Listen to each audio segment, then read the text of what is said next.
Hello दोस्तों, welcome back to my new video. सबसे पहले डिस्क्लेमर देना चाहूँगा कि इस वीडियो को प्योरली एजुकेशनल पर्पस के लिए ही रिकॉर्ड कर रहा हूँ मैं। कोई भी बाई या सेल का रिकमेंडेशन इस वीडियो के माध्यम से मैं आप लोगों को नहीं दे रहा हूँ।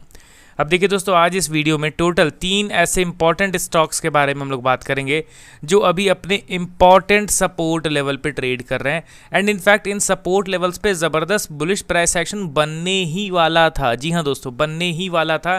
बट इस मार्केट के अनसर्टेनिटी के चलते यहाँ पे प्राइस एक्शन तो कंप्लीट हो नहीं पा रहा है। एंड इनफैक्ट शायद से सपोर्ट का ब्रेकडाउन भी हो सकता है। देखिए दोस्तों, आपको भी ये चीज़ लगता होगा कि क्यों मैं बुलिश प्राइस एक्शन पे उतना ज़्यादा रिलाई करता हूँ या फिर बेरिश प्राइस एक्शन पे रिलाई करता हूँ। ध्यान दीजिए दोस्तों, अगर किसी स्टॉक को ऊपर जाना है किसी इंपॉर्टेंट सपोर्ट लेवल पे तो वहाँ पे बुलिश प्राइस एक्शन बनेगा ही बनेगा। एंड अगर कोई स्टॉक सपोर्ट लेवल पे अवेलेबल है बट ये ऊपर ना जाके सपोर्ट को अगर तोड़ने वाला है ना, तो यहाँ पे प्राइस एक्शन बनेगा ही नहीं, वो इनकम्प्लीट रह जाएगा एंड वो सपोर्ट का ब्रेकडाउन कर देगा। इसीलिए प्रॉपर प्राइस एक्शन का रिक्वायरमेंट रहता है। अगर प्राइस एक्शन बना है इट मीन्स यहाँ पे चांसेस आर प्रिटी हाई कि ये सपोर्ट से ऊपर रिकवर करेगा। एंड प्राइस एक्शन अगर नहीं बन रहा है तो चांसेस आर प्रिटी हाई कि शायद से ये इस बार सपोर्ट का ब्रेकडाउन कर दे। इसीलिए हमेशा प्राइस एक्शन बनने के बाद ही मैं अपना कोई डिसीजन लेता हूँ बाइंग या फिर सेलिंग का। उसके पहले मैं बहुत ही रेयर केसेस में बाई या सेल करता हूँ।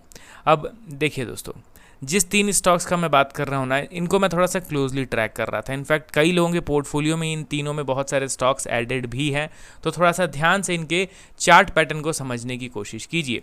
पहला स्टॉक हमारे लिस्ट में फुटवेयर इंडस्ट्री से बिलोंग करता है। कंपनी का नाम है कैंपस एक्टिववेयर लिमिटेड।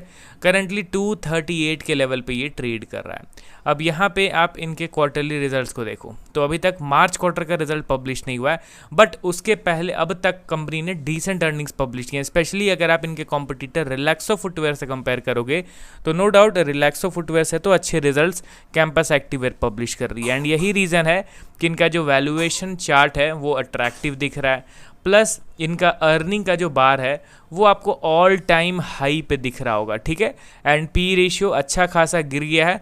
280 के आसपास पी रेशियो था जो कि गिर के 50 के आसपास आ गया। Okay, very good correction.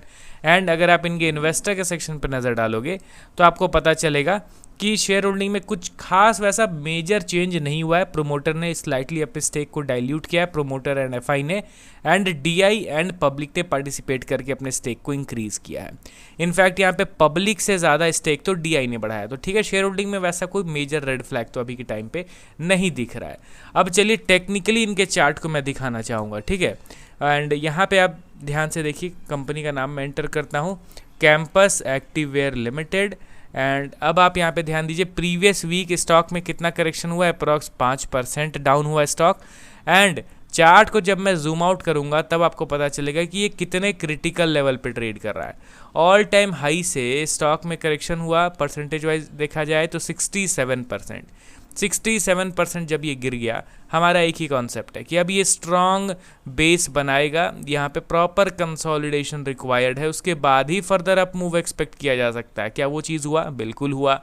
यहाँ पे वी शेप में रिकवर किया, जिन लोगों को ट्रैप होना था वो ट्रैप हो गए। यहाँ पे अल्टीमेटली गिर के दोबारा से ये कंसोलिडेट ही कर रहा है।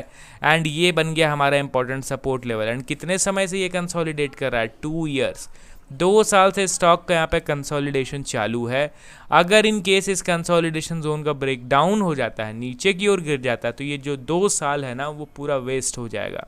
आप ये मत समझना कि 2 साल यहाँ कंसोलिडेट हो गया तो ब्रेकडाउन के बाद 2 महीने कंसोलिडेट करके ऊपर चला जाएगा तो वो वर्थ इट रहेगा। नहीं, ब्रेकडाउन हुआ तो दोबारा से इतना बड़ा जो दोबारा से बहुत लंबे समय तक का कंसोलिडेशन उस समय भी रिक्वायर्ड रहेगा। ठीक है, ये चीज़ भी आप ध्यान दे के चलिए। तो कैंपस एक्टिववेयर अभी अपने क्रिटिकल सपोर्ट पे ट्रेड कर रहा है। यहाँ पे आप देखोगे तो कंटिन्यूसली लोअर हाई का क्रिएशन हो रहा है। आने वाले समय में पता चल जाएगा कि ये सपोर्ट का ब्रेकडाउन कर रहा है या फिर नहीं। हालांकि वैल्यू इन्वेस्टिंग के लिए देखा जाए तो कुछ stocks without even formation of bullish price action यहाँ पे खरीदे जा सकते हैं 210 से लेके 225 के लेवल के बीच में। ठीक है, फॉर वैल्यू इन्वेस्टिंग। ठीक है, क्योंकि ऑलरेडी पी रेशियो भी डाउन है, ऑल टाइम हाई से स्टॉक का भाव भी डाउन है, तो स्मॉल क्वांटिटी मैं यहाँ पे खरीदना प्रेफर करूँगा, but not major chunk of money I will invest in this particular level. ठीक है, क्योंकि यहाँ पे अभी तक प्राइस एक्शन नहीं बना है। एंड चलिए अब हम लोग बढ़ते हैं अगले स्टॉक की ओर। हमारे लिस्ट में आपके सामने है LTI माइंट्री लिमिटेड। करेंटली देखा जाए तो 3968 के लेवल पे इसने क्लोजिंग दे दिया। लास्ट ट्रेडिंग सेशन में 1.23% का माइनर अप मूव। एंड इसके क्वार्टरली रिजल्ट्स को अगर आप ध्यान से देखोगे तो कंपनी का जो नेट प्रॉफिट है वो 19% से ग्रो किया है, सेल्स इनका 15% से ग्रो किया है। स्टिल पूरा IT इंडस्ट्री के स्टॉक्स में ही भारी भरकम पैनिक सेलिंग हो रहा है, तो फिर कैसे ये इकलौता स्टॉक बच जाएगा। इन्वेस्टर के सेक्शन पे भी ध्यान दिया जाए तो क्वाइट अट्रैक्टिव शेयर होल्डिंग बना हुआ है। कंपनी के फंडामेंटल्स में कुछ भी वैसा मेजर रेड फ्लैग नहीं दिखेगा। एक टाइम पे 60 के पास पी रेशियो चला गया था जो गिरता हुआ अभी 60 से आ चुका है अप्रोक्स 21 के आसपास। तो वैल्यूएशन वाइज भी देखा जाए तो स्टॉक अट्रैक्टिव है। एंड टेक्निकली अगर आप इसके चार्ट को देखोगे तो ये भी पिछले वीक 8.7% गिरने के बाद अपने इंपॉर्टेंट सपोर्ट पे आ चुका है। चार्ट को मैं यहाँ पे जूम आउट करता हूँ एंड अब आप यहाँ पे ध्यान दीजिए कि मल्टीपल टाइम इसी पर्टिकुलर सपोर्ट लेवल से एक शार्प बाउंस बैक मिला है।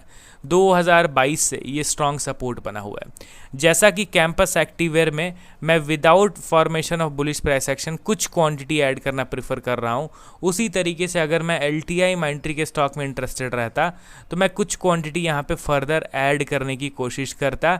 भले ही प्राइस एक्शन नहीं बना है फिर भी, क्योंकि ये एक इम्पॉर्टेंट सपोर्ट है।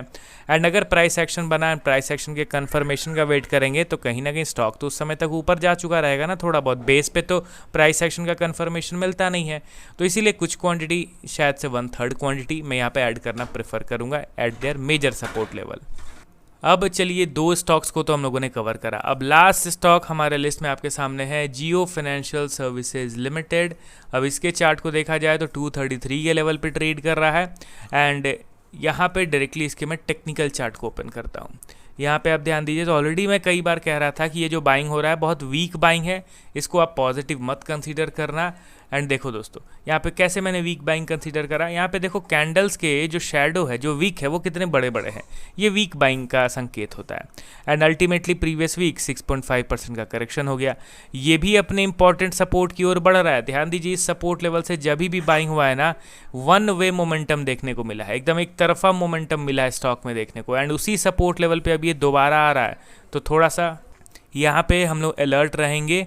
इस मेजर सपोर्ट लेवल पे आए तो फिर आप फर्दर अपना डिसीजन लीजिएगा। बट यहाँ पे प्राइस एक्शन हर बार बना है, ये चीज़ आप ध्यान देके चलिएगा, ठीक है। तो चलिए टोटल 3 स्टॉक्स के रिगार्डिंग हम लोगों ने बात करा, जिसमें मैं पर्सनली ब्रेकडाउन एक्सपेक्ट नहीं कर रहा हूँ, मगर अगर बाज़ार में सेलिंग थोड़ा ज़्यादा हावी होता है तो शायद से ये सपोर्ट भी टूट सकते हैं। अब आप अपना पॉइंट ऑफ व्यू बताइए कि आपका पर्सनल क्या ओपिनियन है इन स्टॉक्स को लेके, इनके मेजर सपोर्ट लेवल को लेके। मिलता हूँ नेक्स्ट वीडियो में अन्य स्टॉक्स को ऐड करके। Okay then, bye bye.